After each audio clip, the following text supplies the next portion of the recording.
जान छोडेर खुरुखुरु घर जान छोडेर के गरेर बस्नु विदेशबाट आउनु भएको हो दाइ अनि खुरुखुरु घर जान छोडेर के गरेर बस्नु भएको त त्यस्तो एकजना सङ्गलाई पर्खेर बसेको छु के त्यो रक्सिलेन्जनमा छ नास्ता खाने भने अब त्यही भएर कतै त्यो सुल्पा खाँदै गरेको मान्छे त होइन हो त्योसँग त सुल्पा पनि थियो आफै तपाईलाई यहाँको बारेमा केही पनि थाहा छैन जो मान्छेसँग तपाईँ भेट्नुभयो नि त्यो मान्छे त 3 वर्ष अगाडि यहाँ आएर रक्सी खाएर मरेको त्यो मरेको मान्छे हो त्यो मान्छे त छल हो छल त्यो मान्छे त सबैलाई रक्सी खाम भन्छ अनि रातिसम्म पर्खाएर डराउन दिन्छ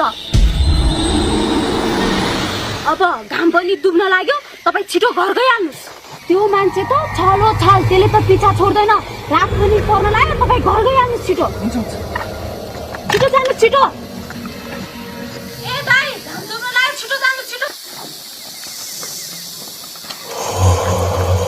छल हो छल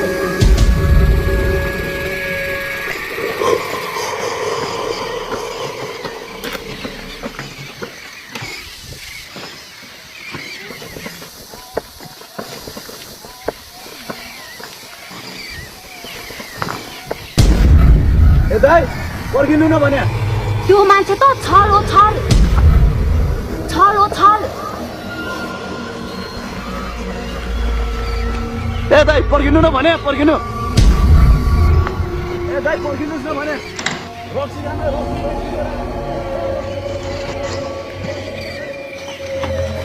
दाइ कहाँ एक्लै मलाई छोडेर आएको दाइ यो रक्सी म एक्लै कहाँ खान सक्छु र सँगै खाम्ला नि तल चौपारीमा एकजना केटी कतै त्यो बरियो र हँसे उचालेको केटी त होइन तिमीलाई कसरी थाहा भयो अनि त्यो केटी कहाँदेखि आयो कहाँ गयो त्यो पनि थाहा पाउनु भएन होला कहाँबाट आयो कहाँबाटको त्यो पनि थाहा भएन दाइ त्यो केटी होइन त्यो त चुरेनी हो 3 वर्ष अगाडि त्यो त्यही चौपारोमा झुन्डेर मरेको बेला बेला मान्छेलाई यसरी नै तर्साउन दिन्छ त्यही भएर दाइ मैले त गोजीमा चुरा राखेर हिँड्छु अनि बेला बेला त्यो बाटो हिँड्दाखेरि सुल्पा खाएर हिँड्छु म आगोको वरिपरि चुरेनीहरू आउन सक्दैन रे दाइ दाइ त्यो केटीसेटी छोडिदिनुहोस् हेर्नुहोस् मैले रक्सी लिएर आएको छु रक्सी खाने ज्यानस्यान तटाउने डरसर भाग्छ अनि म आफ्नो बाटो तपाईँ आफ्नो बाटो हुन्छ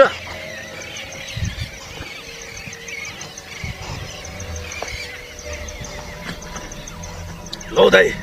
रक्सी खाने आफ्नो डर भगाउने अनि जाने मेरो काम छ म गएँ ल दाइ भेट्दै गरौँ ल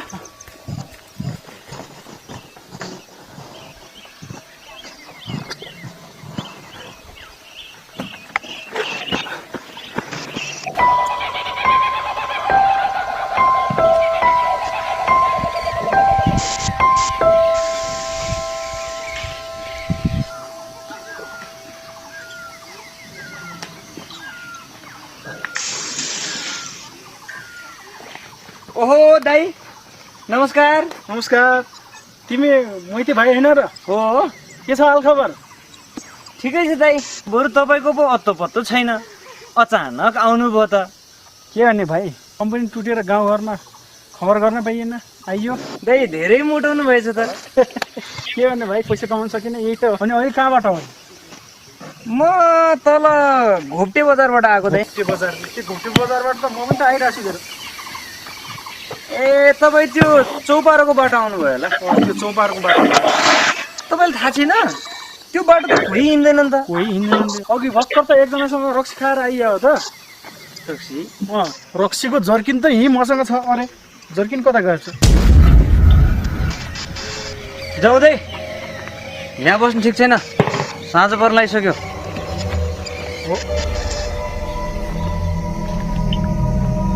तल गोलम गाउँको 2 जना लोग्ने स्वास्नी रहेछन् सधैँ झगडा गरिराख्ने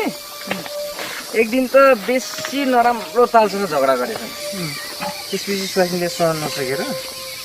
त्यो चौपारोमा गएर झुन्डेर आत्महत्या गरे झुन्डेर त्यसको केही दिनपछि लोग्ने पनि त्यो ठाउँमा रक्सी खाएर मरेको फेला पर्यो त्यो दिनदेखि लोग्ने स्वास्नी मिलेर जो नयाँ मान्छे आउँछ त्यसलाई त्यो ठाउँमा ड्राउन दिन्छ अरे तपाईँको त भाग्य बोल्यो रहेछ दाइ धन्न तपाईँले छले नछन् तिनीहरूले आजकल त त्यो बाटो कोही पनि हिँड्दैन दाइ, त्यही भएर।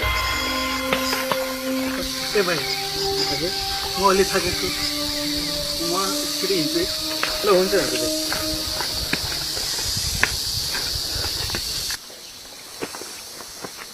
अनि दाइ विदेश त टन्नै बसेछौ त, पैसा पनि डह्रो कमायो होला। 5-7 वर्ष बस्यो नि है, के जमाउने। अनि 7 वर्ष नकमामा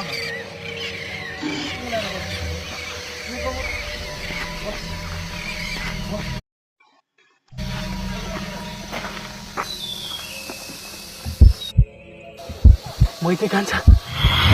तिमी मैते भाइ होइन र? हो। के छ हाल खबर?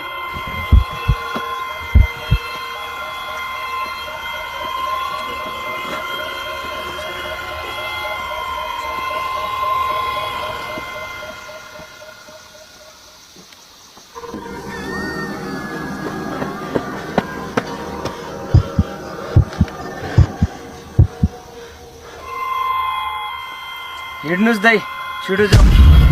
अबेर भइसक्यो। जो मान्छेसँग तपाईँ भेट्नुभयो नि त्यो मान्छे त 3 वर्ष अगाडि यहाँ आएर रक्सी खाएर मरेको। त्यो मान्छे त छल हो छल। दाइ त्यो केटी होइन, त्यो त चुरेनी हो। त्यो त्यही चौबारमा झुन्डेर मरेको। बेला बेला मान्छेलाई यसरी नै तर्साउन दिन्छ। मैते खान्छ। तपाईँलाई थाहा छैन? त्यो बाटो त कोही हिँड्दैन नि त। त्यो दिनदेखि लोग्ने स्वास्नी मिलेर जो नयाँ मान्छे आउँछ त्यसलाई त्यो ठाउँमा ड्राउन दिन्छ।